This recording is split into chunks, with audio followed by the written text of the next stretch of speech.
पहले हम लोग को शिक्षा का अभाव था, आज जो सीख मिला है उससे बहुत जानकारी मिली है। आज से हम चाहेंगे कि अपने आप सुधरे और समाज को भी सुधारें। मैं मानती हूँ कि ये सब सच है, मतलब कि यही होना चाहिए, क्योंकि दान करने से हमारी हिस्ट्री के हिसाब से दान करने से होता है, वो हमारे पूर्वजों जो भी दादा नाना नानी जो थे उन तक नहीं पहुँचे। ये सिर्फ एक कहावत है, पुराने लोगों की मानता है कि ऐसा करने से जो हमारे मर जाते, जो भी हमें दादा दादी या पूर्वज होते हैं, उनकी आत्मा को शांति मिलता है। या जो हम पिंड दान करते बोलते कि जो उनको दान करते कपड़ा, जो भी हम उनको दान, जो चीज़ उनको प्रिय होता है उनसे आत्मा को शांति। पर ऐसा एक हमारा ये मन बहलाने या अपनी आत्मा को हम शांति दे के ऐसा कर दिया तो शायद वो हमारे पीछे नहीं आएंगे या हमें तंग नहीं करेंगे। पर ये सब एक हमारे साइंस के हिसाब से ये सब सही नहीं है। दरोगा राय जी को मैं सबसे पहले बहुत बहुत धन्यवाद और साधुवाद देना चाहता हूँ, क्योंकि आज इस समाज में इन्होंने एक क्रांति फैलाने का, इन्होंने बुद्ध और महापुरुषों की विचारधारा को इन्होंने जो एक आगाज किया है।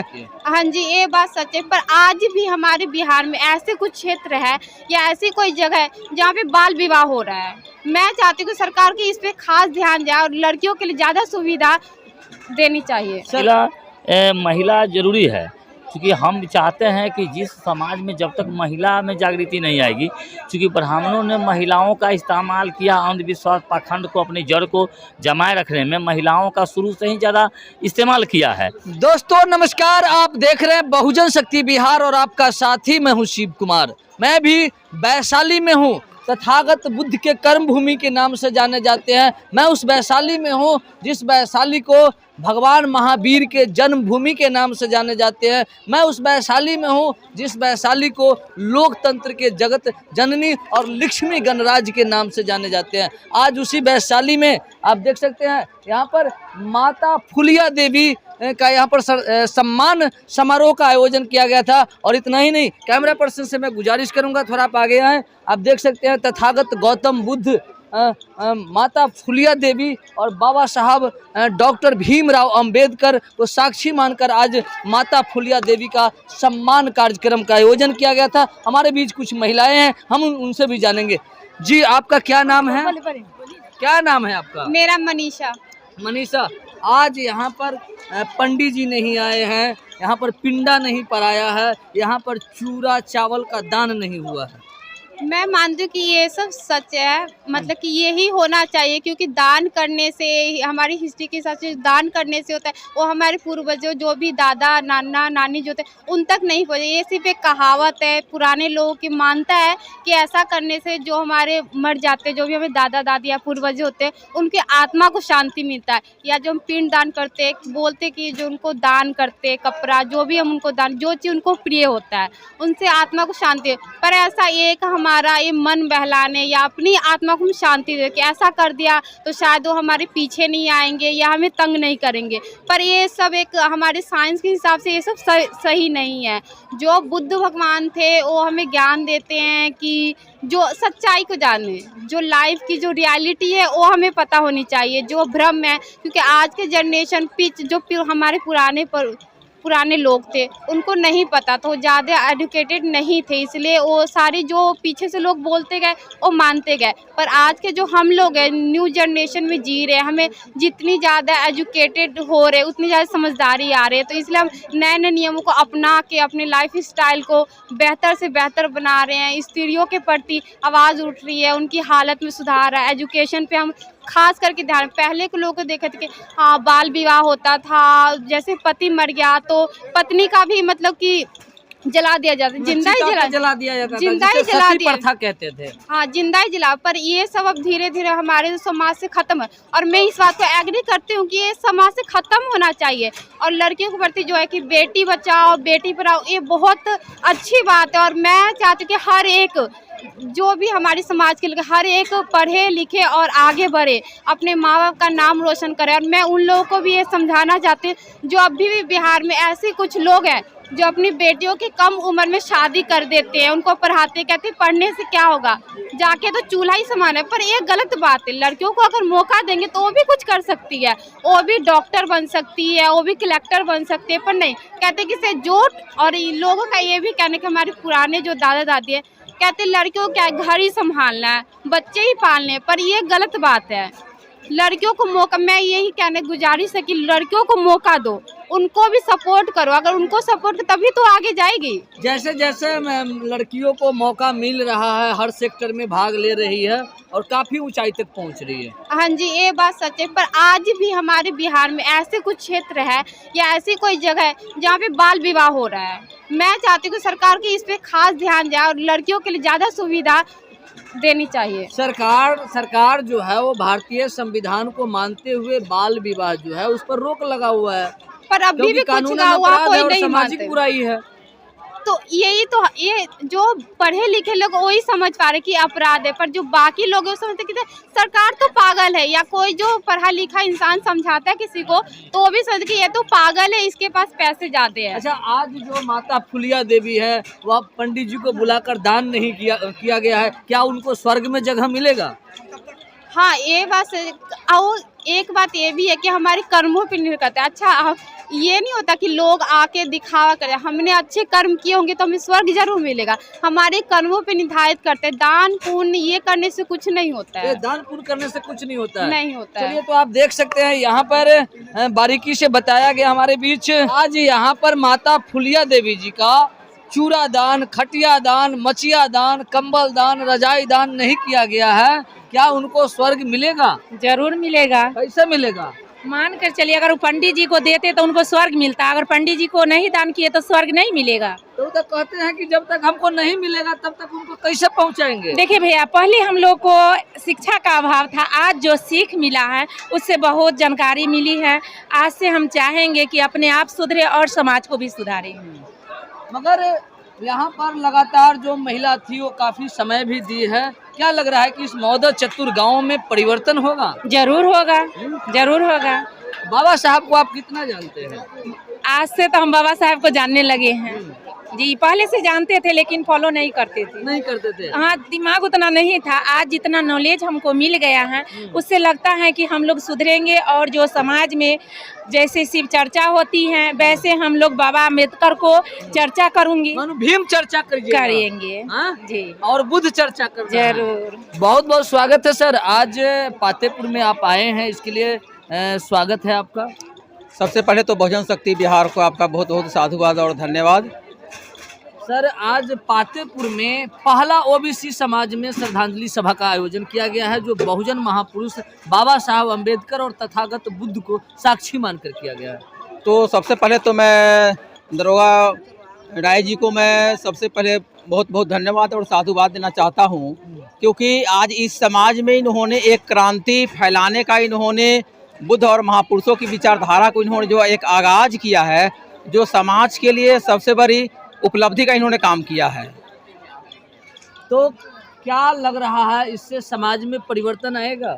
हाँ, बिल्कुल आएगा। समाज में अब तक ले हमारे ओबीसी के अलावा जो और जो SC ST के जो समाज के लोग थे तो काफ़ी एक्टिव है इसमें, लेकिन ओबीसी समाज के लोग हमारे बहुत कम थे। लेकिन इन जैसे लोग, जो एक्टिव लोग, पढ़े लिखे लोग, जब ओबीसी समाज में जब इस तरह से कार्यक्रम का आयोजन करेंगे अंधविश्वास से निकल करके, तो इनको देख करके और ओबीसी समाज के लोग प्रभावित होंगे। और ख़ास तौर से वैसे लोगों को करना ज़रूरी है, इन जैसे लोगों को जो पढ़े लिखे लोग हैं और जॉब से रिटायर हैं, तो आम जो लोग हैं इस चीज़ को देख करके काफ़ी प्रभावित होंगे कि भाई वो पदाधिकारी से रिटायर होकर क्या हैं, पैसे वाले हैं, पढ़े लिखे लोग हैं, सही चीज़ है तब तो कर रहे हैं। तो आम जो कम पढ़े लिखे लोग भी हैं इनसे प्रभावित होकर इस कार्यक्रम को करेंगे। सर, मगर यहाँ पर गाँव में दान किया जाता है, वो कपड़ा है, चादर है, अन्न है, खटिया है, मचिया है, तोशक है, तकिया है, मगर ऐसा यहाँ पर कुछ नहीं किया गया है। यहाँ पर इसलिए ऐसा नहीं किया गया है कि ये मनुवाद से हट करके, ब्राह्मणवाद, अंधविश्वास से हट करके यह कार्यक्रम को किया गया है, बुद्ध की विचारों के अनुसार किया गया है।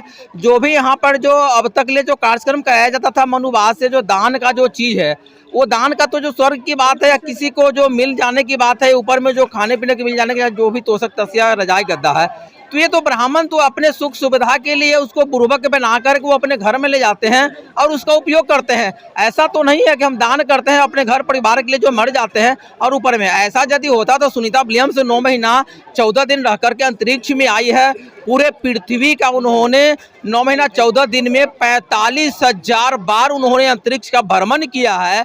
और ऐसा कहीं तो नहीं मिला है, न किसी मरा हुआ मिला, न कहीं कोई जिंदा हुआ मिला, तो कहीं ऐसा कुछ नहीं दिखा नहीं। यदि दिखता तो वहाँ पर बहुत सारा वीडियो आया, बहुत सारा पिक्चर आया तो चीज़ होता। ये तो कहीं ना कहीं मानव को अंधविश्वास को, दिमाग को हाईजैक करके रखा है, उसको गुलाम बना करके रखने के लिए ये विधि को अपनाया है और अपने फायदे के लिए अपनाया है। लेकिन यहाँ बौद्धिक रीति से जो कार्यक्रम होता है वो तर्कपूर्ण वैज्ञानिक तरीके से होता है कि मानववाद को, समता, स्वतंत्रता, भाईचारा, बंधुत्व को जोड़ करके आज जो विज्ञानवाद जो आज जमीन से आसमान तक चला गया है। लेकिन हमारे भारत जैसे देश में दुर्भाग्य की बात है, जो कल तक यह विश्व गुरु हुआ करता था, सम्राट अशोक को लेकर के, बुद्ध को लेकर के और उस विज्ञान को लेकर के, लेकिन आज हम मंदिर और मस्जिद में खोज रहे हैं और फॉरेन कंट्री आज जमीन से आज आसमान, चांद और सूरज को खोज रहा है। तो इसी विचारधारा को लेकर के बौद्धिक रीति से कार्यक्रम किया गया है, इसलिए इसमें कोई दान पुण्य की कोई जरूरत नहीं होती है। बहुत स्वागत है सर। आपके भी चैनल को, बहुजन शक्ति बिहार को बहुत बहुत धन्यवाद। आज पातेपुर में ओबीसी समाज में मनुवाद का बैंड बजा दिया है। बिल्कुल, बैंड केवल ओबीसी समाज में, ये पातेपुर प्रखंड में नहीं, पातेपुर प्रखंड में तो पहले से ही लोग जगे हुए हैं, काफ़ी संख्या में लोग जगे हुए हैं। वैशाली जिले के लगभग ऐसा गांव है, बहुत ही कम गांव है जहां भी इस विचारधारा को अपनाने वाले लोग नहीं हैं। बहुत ज़्यादा हर गांव में जो है ये विचारधारा को अपनाने वाले लोग हैं। और हम लोग जो है बहुत तेज़ गति से काम कर रहे हैं। ओबीसी समाज में, एसटी एसटी ओबीसी समाज में जो शरीर का, उसका जो पूरा शरीर है, वह शरीर उसका अपना है, लेकिन गर्दन के ऊपर उसका अपना कब्जा नहीं है, वो मनुवादियों का कब्जा है, ब्राह्मणवादियों का कब्जा है। तो इस मस्तिष्क में जो उसके विवेक है, उस विवेक को जगाने का काम कर रहे हैं। और हमारा बहुजन समाज जो है बहुत तेज़ी से ये भारतीय मूल्यवासी सांस्कृतिक मंच के द्वारा जो है जग रहा है और लोगों में बहुत तेज़ी से जो है बहुजन विचारधारा स्थापित हो रहा है और बुद्ध की विचारधारा अपने घर में, अपने परिवार में लोग स्थापित कर रहे हैं। मनुवादी पाखंडी व्यवस्था को लोग त्याग रहे हैं। खासतौर कर मैं तकरीबन सैकड़ों कार्यक्रम में गया था, मगर यहाँ पर पुरुष से ज़्यादा महिला एक्टिव थी इस कार्यक्रम में। क्योंकि महिला जरूरी है, क्योंकि हम चाहते हैं कि जिस समाज में जब तक महिला में जागृति नहीं आएगी, क्योंकि ब्राह्मणों ने महिलाओं का इस्तेमाल किया अंधविश्वास पाखंड को अपनी जड़ को जमाए रखने में, महिलाओं का शुरू से ही ज़्यादा इस्तेमाल किया है। इसलिए महिलाओं को जागृत करना बहुत ज़रूरी है। और हमें भी बहुत खुशी हुई कि इस कार्यक्रम में महिलाओं की संख्या बहुत ज़्यादा था और महिलाएं जो, उनका जो ओपिनियन आ रहा था महिलाओं के, वो महिलाओं के अंदर बहुत बड़ी जागृति आई है। उनके अंदर का जो अंधविश्वास पाखंड है मस्तिष्क में भरा हुआ, वो दूर हुआ है। और निश्चित रूप से महिलाएं कह रही है कि हम आगे भी अपने जो है बहुजन महापुरुषों की और बुद्ध की विचारधारा है, इस विचारधारा को अपनाएंगे और ब्राह्मणवादी अंधविश्वासी पाखंडी व्यवस्था का हम त्याग करेंगे। ऐसा कर रहे थे। तो आगे क्या लग रहा है सर? एक तरफ जो है से जय श्री राम जो नारे लगाए जा रहे हैं, मगर यहाँ पर इसी पातेपुर में जय भीम और जय बुद्ध से जो है से गूंज उठा है। ये क्रिया और प्रतिक्रिया इस देश में क्रांति और प्रतिक्रांति ये शुरू से होते आया है। सम्राट अशोक के समय से, बुद्ध के समय से क्रांति और प्रतिक्रांति होते आया है। जब जब हमारे बहुजन विचारधारा का जितने भी हमारे महापुरुष हैं, तथागत बुद्ध से लेकर बाबा साहेब, शहीद जगदेव बाबू तक हजारों गुमनाम महापुरुष हैं, सभी महापुरुषों ने जब तक मानवतावादी समतावादी विचारधारा को स्थापित करने के लिए संघर्ष किया, लेकिन ब्राह्मणवादी मनोवादी व्यवस्था के लोगों ने छल कपट प्रपंच के द्वारा उनके व्यवस्था को स्थापित नहीं होने दिया। लेकिन उसके बावजूद भी हमारे जो महापुरुषों की जो विचारधारा है, वह विचारधारा बहुत तेज गति से स्थापित हो रहा है। तो ये प्रतिक्रिया है, क्रिया जब हम क्रिया करेंगे तो वो प्रतिक्रिया करेगा। हम जैसे ही जय भीम और बाबा साहब का, तथागत बुद्ध की बात हमारे देश में जब ज़्यादा होने लगा है, तो इसी का नतीजा है कि वो भी जय श्री राम के नारा लगाना है, जग जा पटजाम पूजा पाठ की तरफ ज़्यादा वो जोर देने लगा है हमारे समाज के लोगों को। लेकिन उधर उसका ढीला पड़ रहा है, धीरे धीरे ढीला पड़ रहा है और हमारे बुद्ध की विचारधारा के तरफ लोग बहुत तेज़ गति से हमारे तरफ आ रहे हैं। हम सफल हो रहे हैं बुद्ध की विचारधारा को स्थापित करने में।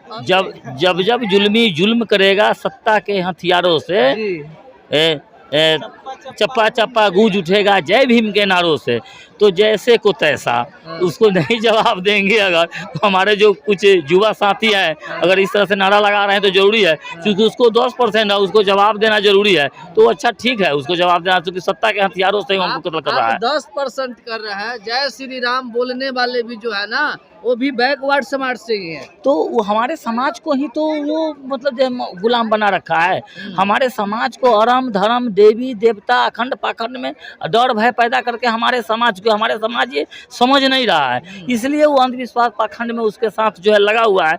लेकिन जितने भी संख्या में निकल के आ रहे हैं, आखिर निकल के भी तो उसी में से आ रहे हैं। ऐसा नहीं है, हमारी संख्या दिन प्रतिदिन अगर बढ़ रही है तो कहाँ से बढ़ रही है, उसी में से निकल के हमारे साथ आ रहा है। और इसलिए मनुवाद घबराया हुआ है कि हमारे में से लोग निकल के और बुद्ध की विचारधारा की तरफ जो है जा रहे हैं। तो हम सफल हो रहे हैं, पूर्ण सफल हो रहे हैं हम।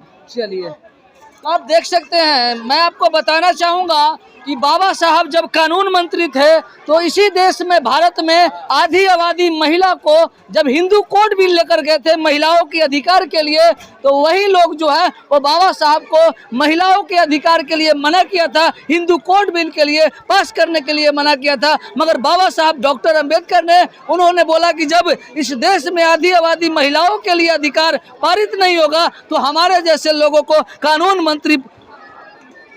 मंत्री पद पर रहने का क्या जरूरत है। और उन्होंने उसी समय कानून मंत्री से इस्तीफा देने का काम किया था। मगर खास तौर पर भारत में जो महिला है वो महिला बाबा साहब को नहीं जानती है। बाबा साहब के बदौलत ही हिंदू कोड बिल लागू हुआ था, बाबा साहब के बदौलत ही आज महिला को कार्यपालिका, न्यायपालिका, विधान पालिका, इतना ही नहीं पंचायती राज में मुखिया, सरपंच, जिला परिषद तमाम पद जो है वह हिंदू कोड बिल के माध्यम से मिलता है। इतना ही नहीं, मैं आपको बताना चाहूंगा, महिला को पहले जिस समय भारत में संविधान नहीं था, मनुस्मृति था, उस समय महिलाओं को मनुस्मृति में किसी भी तरह की अधिकार नहीं था। मगर आज भारत की संविधान जो है वो महिला को ससुराल में भी अधिकार है और मायके में भी अधिकार है। तो हम गुजारिश करेंगे तमाम इस देश की महिला से कि आप बाबा साहब को जरूर पढ़े, हिंदू कोड बिल को पढ़े। और तमाम जो यहाँ पर जितने भी महापुरुष है, चाहे वो सावित्रीबाई फुले, जिन्होंने महिलाओं को पढ़ने का अधिकार नहीं था, उस समय शिक्षा के लिए उन्होंने अलख जगाया था और महिलाओं के लिए पहला विद्यालय और इस देश की प्रथम शिक्षिका भी बनी थी। तो आप अपनी विचार जरूर बताएंगे, तब तक दीजिए अनुमति। जय भारत, जय संविधान, जय विज्ञान, जय भीम।